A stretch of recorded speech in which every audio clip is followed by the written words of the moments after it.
All right, guys. So today, Kasa Adventures went to Hamilton's North Coast Campground and RV Center. Um, Spent a little of my confirmation money yesterday. We went on a UTV ride in the western part of the Upper Michigan. If you step over here, you can see that we started at Hamilton's North Coast Adventures.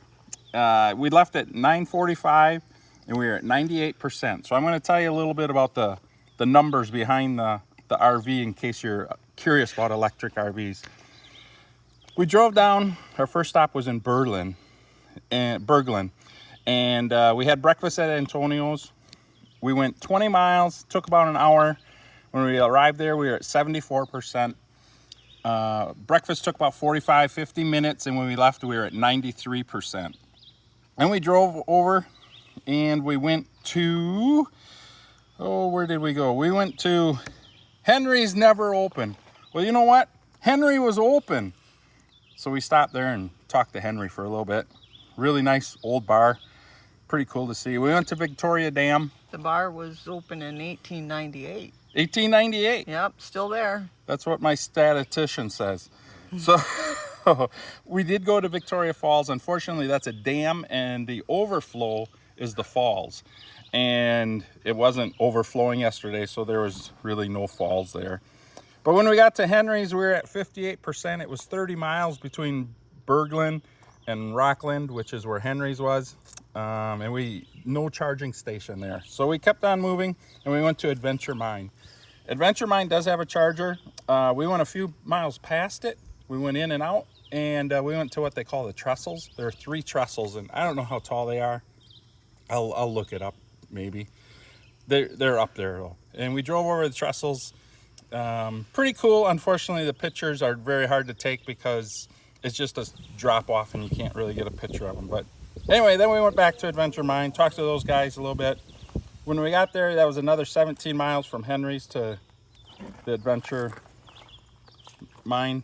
We were at 39%, so we were getting low on battery. So we stayed there, I don't know, probably an hour or so, and we got her up to 63%. Once we left there, we decided to go to Ontonagon. Ontonagon.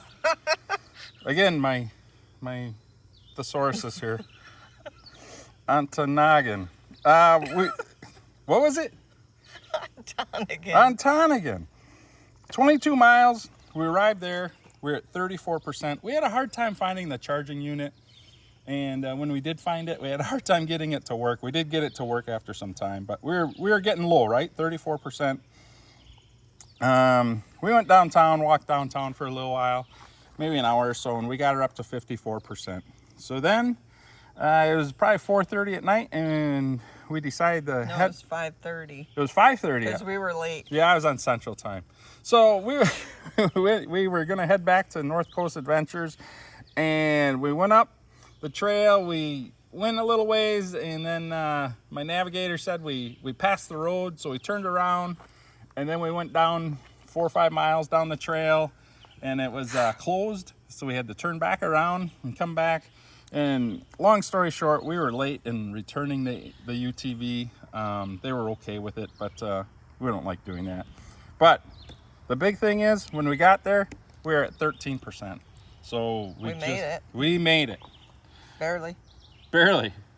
Sandy pushed a little, but that's okay. I'll hear about it today. Yeah, I'm gonna show them the campground. Is that okay? Yeah, show them the campground. Pretty nice campground. It's new. They've got 40 sites. Some of them are pull-through. We got a pull-through because they were really nice to us. Yeah, and they have water, and the funny thing is their water, they have several spigots, but they have like 200 feet of hose, so you don't have to stop at the water spigot to fill. You can pretty much hit them all with the 200 feet. I don't think they have a restroom or outhouse yet. They just have porta potties. So far. So far. They're really new, so they're still working on it. Yeah, super friendly folks. The Wi-Fi is like everywhere, and it works really good. So there's one of the Wi-Fi boxes right there. So they're all over the campground. Oh, look, there's the porta potty. And this is just the section that we're in. Not really a good view, but it gives you an idea. So they have 50, 30 amp electric, but no hookups, but you can get, they have a honey wagon for dump. And great experience, really. Really friendly people. They give you all the direction you need to get around. And if you're ever interested, well, Kevin took away the business card. This is who we went through. Look them up. Give them a try. Thanks, Steve Hamilton.